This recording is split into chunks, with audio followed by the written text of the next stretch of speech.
Good morning, everybody, and a very warm welcome to our service here today, a service of Corpus Christi. Not many notices today, but just to let you know that at the end of the service, you will see in our reading books, which is the plainer books, we are going to, during the last hymn, move out to outside the cathedral with the monstrance and the Blessed Sacrament. So if you just follow everybody, once the choir and clergy have gone out, if you follow us, we're going to walk around the cathedral with the monstrance for this special day. Our readings and hymns and readings begin on page 11 in our hymns and readings books. So if you want to follow along with the readings, they are in there. So I'll just wait for the bells. I will offer you the sacrifice of thanksgiving and call upon your holy name.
In the name of the Father, and of the Son, and of the Holy Spirit. Amen. Grace and peace be with you. Thank you in the love of Christ. I will offer you the sacrifice of thanksgiving and call upon your holy name. As we gather to celebrate this Holy Eucharist to the glory of God, we prepare ourselves by confessing our sins, trusting in the goodness of our merciful Father, upheld by the gentleness of our companion Jesus, seeing our lives anew in the radiance of the life-giving Spirit.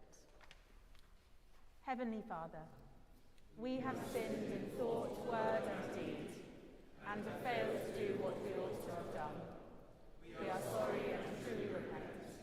For the sake of your Son, Jesus Christ, who died for us, forgive us all that is past, and lead us in his way, to walk as children of light. Amen. Almighty God, have mercy on you, pardon and set you free from sin, and keep you in eternal life. Amen.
Let us pray.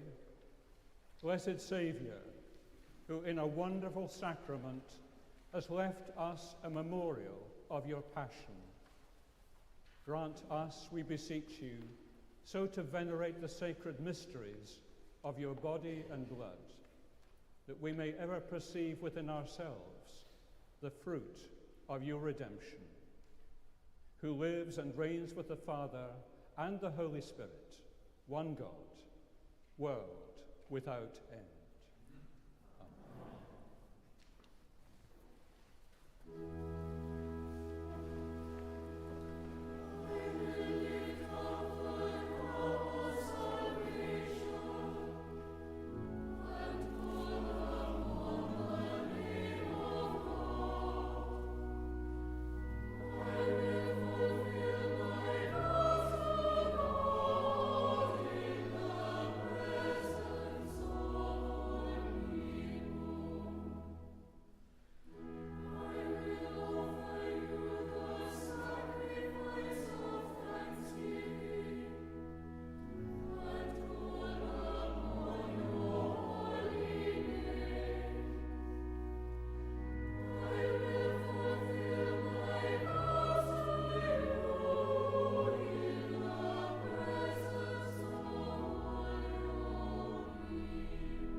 A reading from the book of Exodus. In those days, Moses said to Aaron, "Say to the whole congregation of the Israelites, 'Draw near to the Holy One, for God has heard your complaining.'" And as Aaron spoke to the whole congregation of the Israelites, they looked towards the wilderness, and the glory of God appeared in the cloud. The living one spoke to Moses and said, "I have heard the complaining of the Israelites. Say to them, at twilight you shall eat meat, and in the morning you shall have your fill of bread. Then you shall know that I am the Eternal One, your God." In the evening, quails came up and covered the camp, and in the morning there was a layer of dew around the camp. When the layer of dew lifted, there on the surface of the wilderness was a fine, flaky substance, as fine as frost on the ground. When the Israelites saw it, they said to one another, "What is it?" For they did not know what it was. Moses said to them, "It is the bread that the Holy One has given you to eat." Hear the word of life to the world. Thanks be to God.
Grace and peace be with you.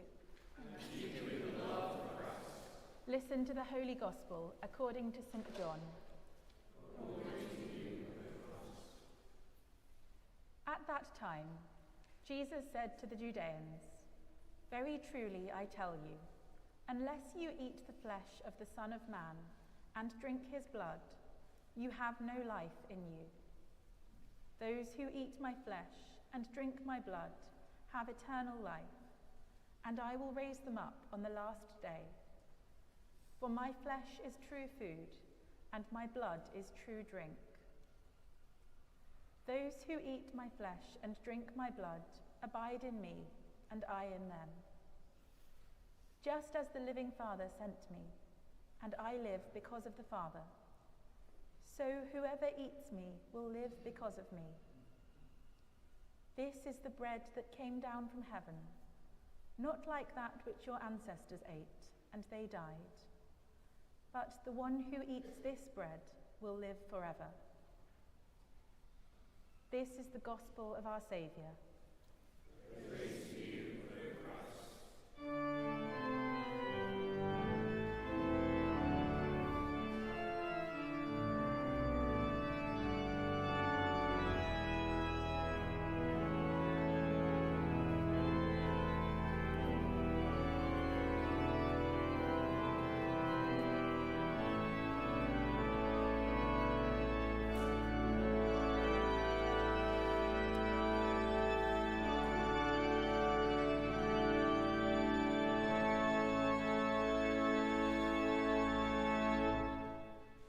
In the name of the Father, and of the Son, and of the Holy Spirit.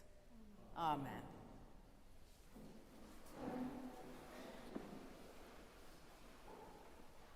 I have a terrible memory for some things. People's names escape me immediately.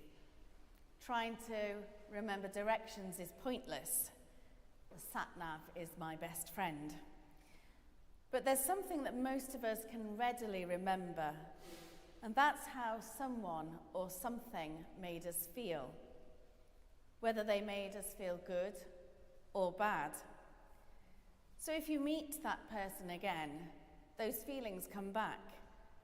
The teacher at school who terrified you as a child, or the friend from college who was your partner in crime many years ago, they all bring back those feelings you once had.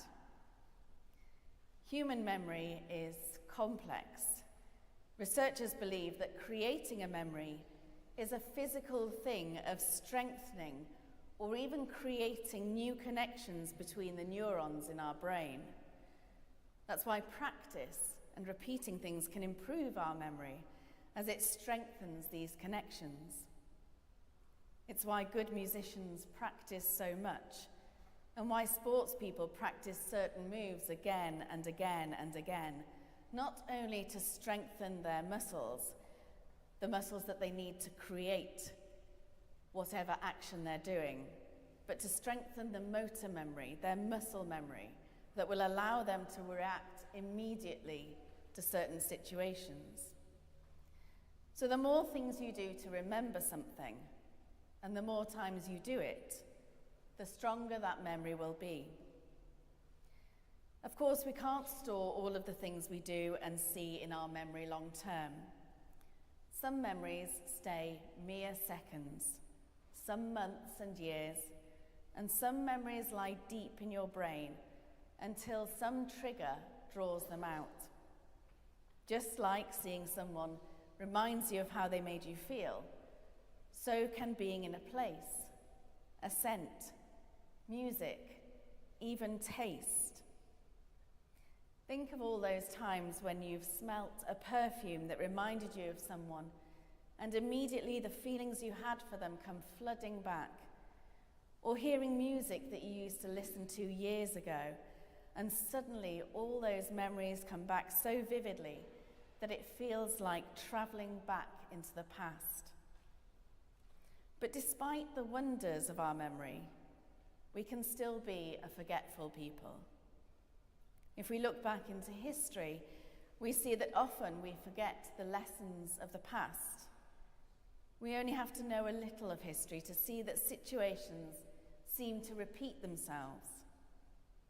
The signs at the beginnings of wars, the effects of poverty, the mistreatment of a section of society, all have predictable outcomes, not because we can see into the future, but because we know from our past.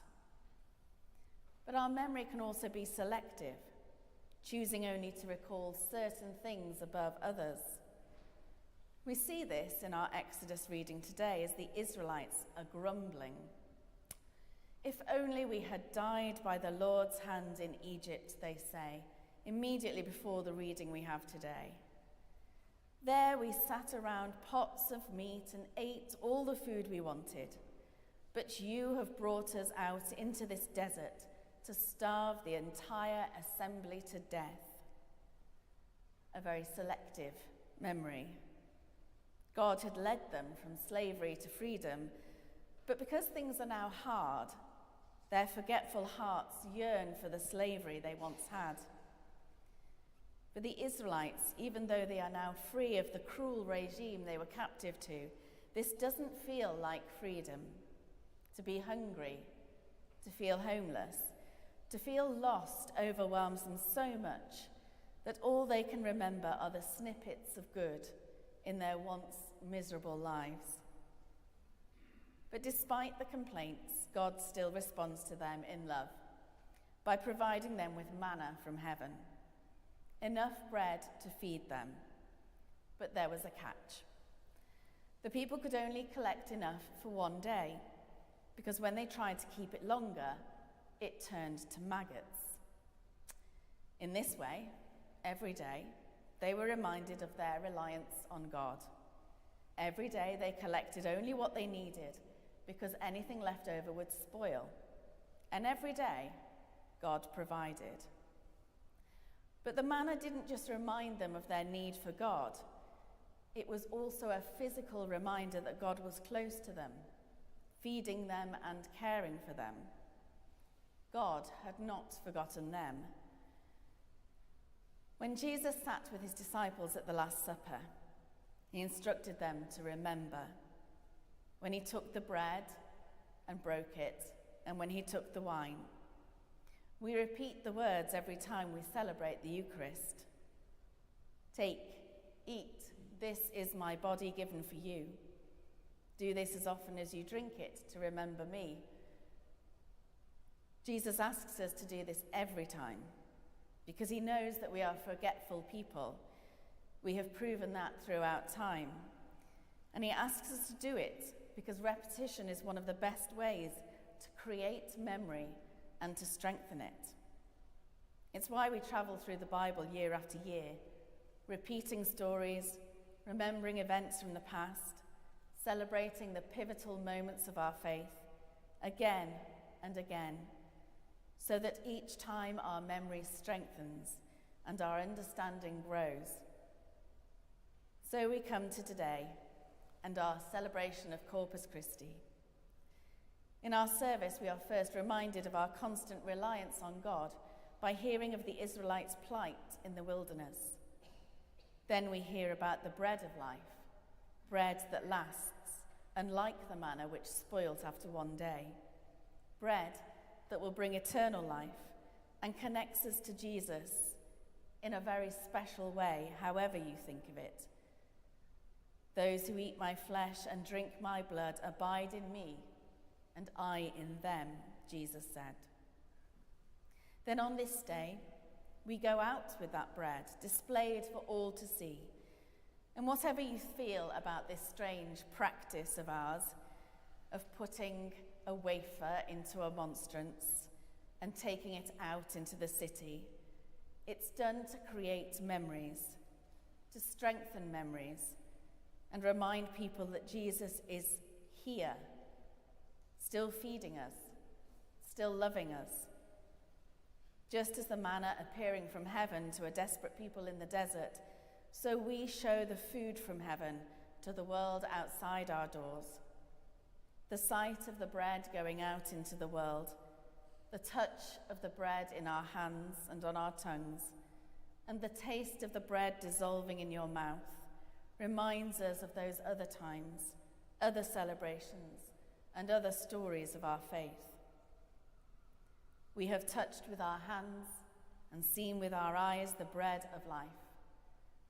Words woven into our liturgy to remind us of Jesus' Last Supper meal, his promise to his disciples, his sacrifice upon the cross, and his glorious resurrection. Maybe if we taste that bread often enough, if we touch it, see it, hold it, we will lay down everlasting memories of our God, who provides for us and loves us now and forever. Amen.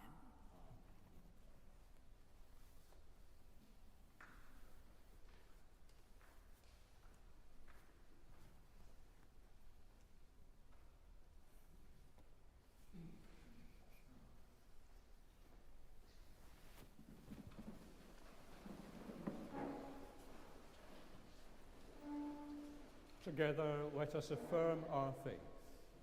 I believe I believe and trust in his Son, Jesus Christ.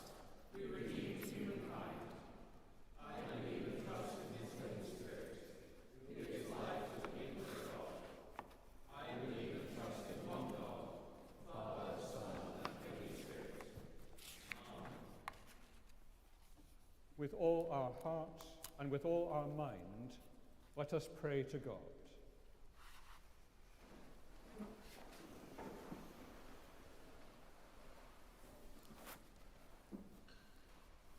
Let us pray with thanksgiving to God, the giver of our spiritual food and of all grace. Grant to your church the continual grace of the sacraments. Keep all Christian people faithful to your command of remembrance, recalling the price of our redemption and the source of life. Teach us to serve you in others, bringing to them the bread of life and the message of salvation. God, in your mercy, give to all nations hunger and thirst for righteousness throughout your living word. Make all people understand the fellowship which they share in their common humanity, so that all life becomes a sacrament to your presence. We continue to pray for the people of Ukraine, of Gaza and Israel, and all other countries marred by violence. God, in your mercy, in the strength of the Holy Communion, send us out to make your power known to our friends and neighbours and colleagues. Supply us with our bodily needs and with the spiritual food and drink that makes us one with Christ. God, in your mercy, we pray for all who are starving in the midst of plenty. Bring new hope and relief of their suffering. Move the hearts of the rich and powerful to relieve the poor and weak. And we pray this day all who suffer, and for those who are unwell. As we name from our prayer list, Muriel Hagan, Louise Bonici, Maureen Quilnan, Peter Lewis Oferiad, priest, John Parker, John Watkin Jones, Helen Lincoln, and Bill Lovelock. God, in your mercy, we give thanks for all who have died, sustained by the comfort of Holy Communion. May they rejoice forever in the heavenly banquet where the forms of bread and wine give way to the full revelation of Christ. And for those on our prayer list, we remember Yuan Fechenek, Doreen Fechenek, James Riding, and for those whose year's mind falls at this time, as we remember Thomas Paul Ward, Martin Lewis, Mervyn Price Roberts. Rest eternal grant unto them, O God. May they rest in peace. We offer our prayers rejoicing in the communion that unites us with Christ. Merciful Father, accept these prayers for the sake of your Son, our Saviour, Jesus Christ. Amen.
bring to this place the bread that sustains us. We bring to this place the wine that mellows us. Grace and peace be with you. And keep you in the love of Christ. Lift up your hearts. We lift them to the Lord. Let us give thanks to the Lord our God. It is right to give our thanks and praise. It is indeed right. It is our duty and our joy, at all times and in all places, to give you thanks, Holy Father, all-powerful and ever-living God, through Jesus Christ our Lord, who, seated at table with his apostles, offered himself to you, the acceptable and perfect gift. As we gather around this table to be nurtured and sustained with holy food, we share in the memorial of his suffering and death, and in the fullness of his saving power. And so, with the hosts of angels and all the company of heaven, we proclaim the glory of your name and join in their unending hymn of praise.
All praise and thanks to you, true and living God, creator of all things, giver of life. You formed us in your own image, but we have marred that image and fall short of your glory. We give you thanks that you sent your Son to share our life. You gave him up to death that the world might be saved, and you raised him from the dead that we might live in him and he in us. Sanctify with your Spirit this bread and wine, your gifts to us, that they may be for us the body and blood of our Saviour, Jesus Christ. On the night he was betrayed, he took bread, and when he had given thanks, he broke it and gave it to his disciples, saying, "Take, eat. This is my body, which is given for you. Do this in remembrance of me."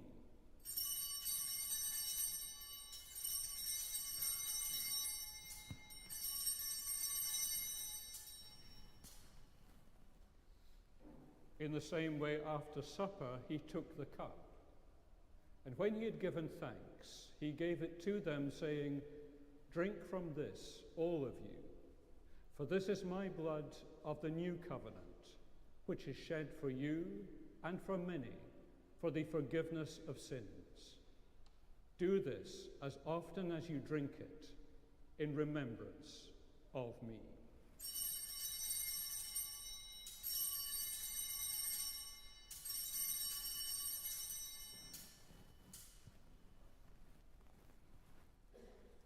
Let us proclaim the mystery of faith.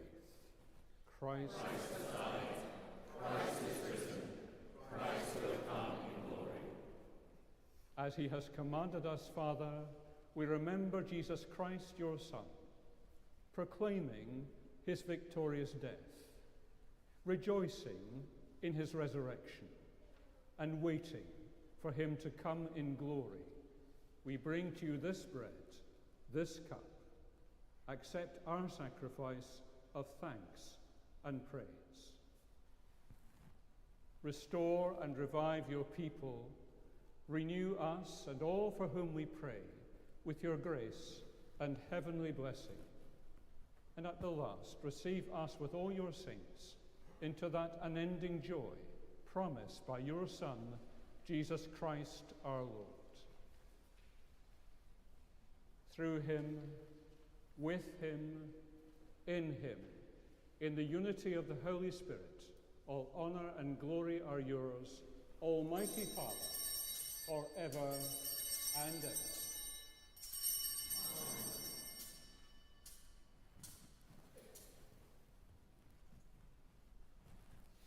As our Saviour taught us, we boldly pray, Our Father, who art in heaven, hallowed be thy name. Thy kingdom come, thy will be done, on earth as it is in heaven. Give us this day our daily bread, and forgive us our trespasses, as we forgive those who trespass against us. And lead us not into temptation, but deliver us from evil. For thine is the kingdom, the power, and the glory, forever and ever. Amen. You consecrate us by your Spirit to make us one body, growing from separation into your likeness. Our nearness, the gift of your peace. The peace of the living God be always with you. And keep you in the love of Christ. We share a sign of peace.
Jesus is the Lamb of God who takes away the sins of the world. Happy are those who are called to his supper. Saviour,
Grace and peace be with you. And keep you in the love of Christ. May the love of Jesus Christ draw you to himself. May his power strengthen you in his service. And may his joy fill your hearts. And the blessing of God Almighty, the Father, the Son, and the Holy Spirit be among you and remain with you always. Amen. Let us go forth in peace.